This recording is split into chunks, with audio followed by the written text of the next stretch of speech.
Saudara-saudari yang terkasih, selamat jumpa kembali dalam Renungan Harian Vincentian. Hari ini kita gereja memperingati seorang kudus, yaitu Santo Martinus dari Tours. Ia seorang uskup, jadi juga uskup yang cukup terkenal dalam gereja. Nah, sebetulnya dari kehidupan Santo Martinus ini, kita bisa mengangkat Santo Martinus ini sebagai pelindung katekumen. Jadi para katekumen, bersukacitalah Anda punya pelindung. Kenapa saya katakan begitu? Pada waktu itu, sekitar akhir, boleh dikata abad keempat, awal abad keempat, di mana Santo Martinus lahir, gereja belum mengakui agama Katolik. Mereka masih mungkin tidak dikejar sesengit pada awal-awal, tapi belum diakui. Nah, Martinus ini anak seorang perwira Romawi, seorang perwira Romawi. Nah, ayahnya tentu ingin bahwa Martinus ini juga menjadi prajurit dan kemudian nanti perwira. Nah, sebetulnya pada waktu remaja, Santo Martinus ini pernah mendengar mengenai agama Kristiani, agama Katolik, dan dia ada keinginan untuk itu. Tetapi karena arahan dari ayahnya, dia kemudian tetap diarahkan ke dunia militer. Suatu ketika dalam perjalanan dinas, Santo Martinus yang waktu itu kiranya sudah perwira, dia masuki sebuah kota dan di situ ada pengemis, pengemis yang kedinginan,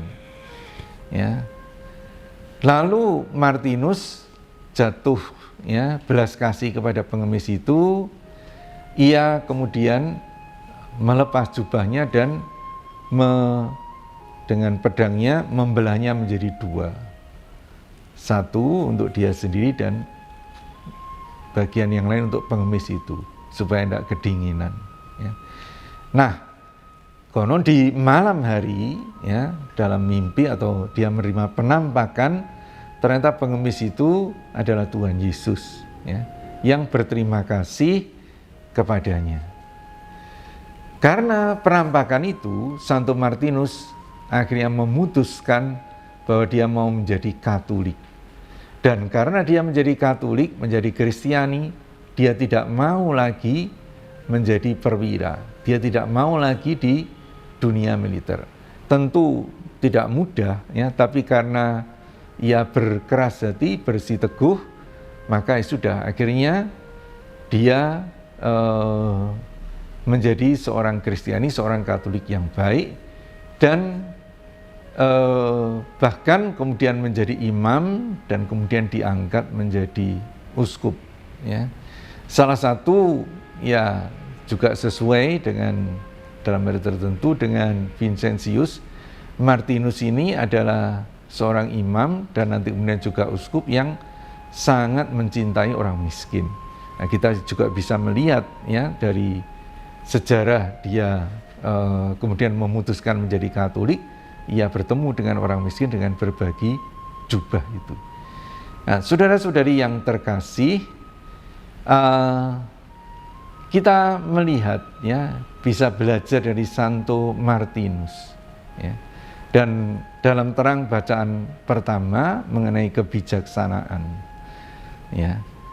Santo Martinus memeluk agama Katolik atau agama Kristiani dan karena itu dia menjadi bijaksana. Dalam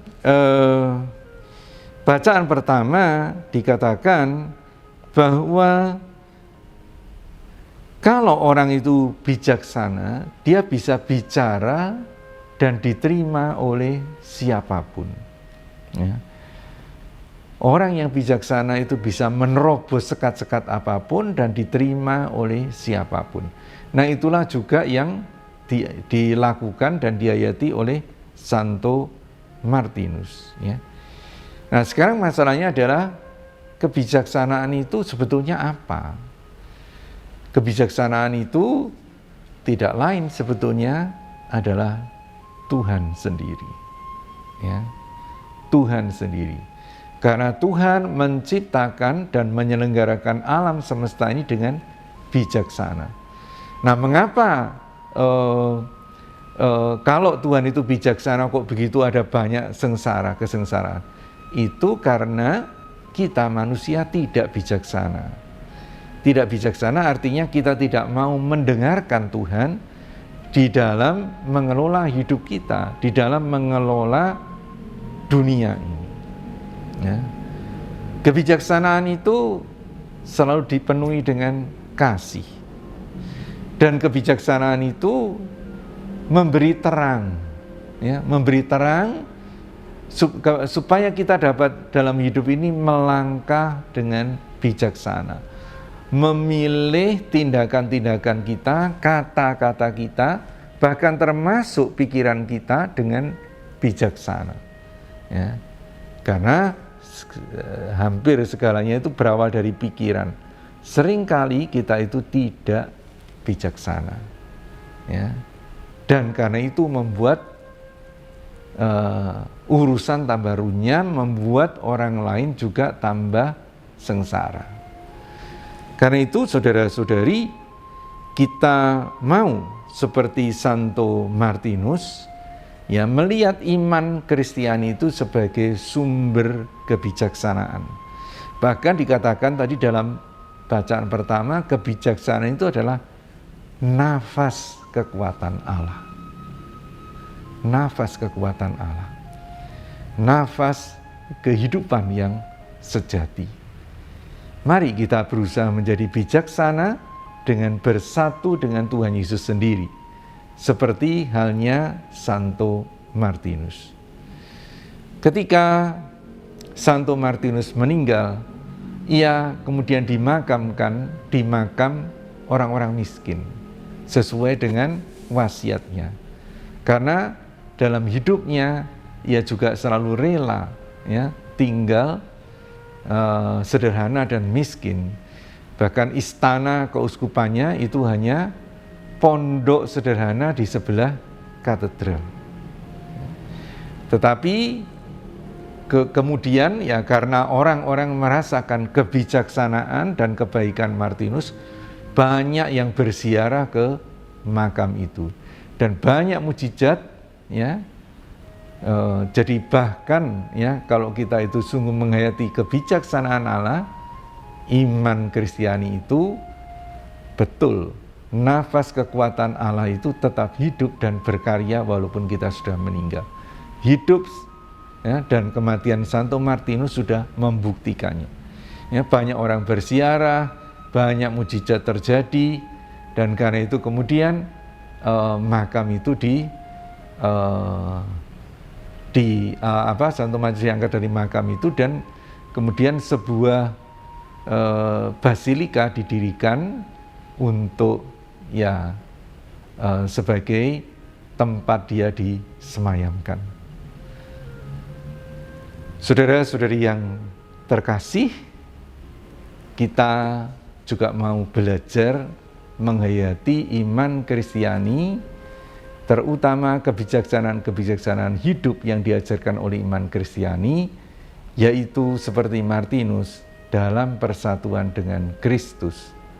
Sabda kebijaksanaan Allah yang menjadi manusia. Semoga kalau kita tekun, ya, menekuni dan merenungkan sabda Allah itu setiap hari, sabda itu betul-betul juga menjadi manusia dalam diri kita sepanjang hari itu. Selamat menghayati hidup, selamat menghayati iman Kristiani, selamat menghayati kebijaksanaan yang tidak lain adalah nafas kehidupan, nafas kekuatan Allah sendiri. Bukan hanya untuk kesaktian kita, tetapi untuk keselamatan sesama kita. Terlebih mereka yang miskin dan membutuhkan. Amin.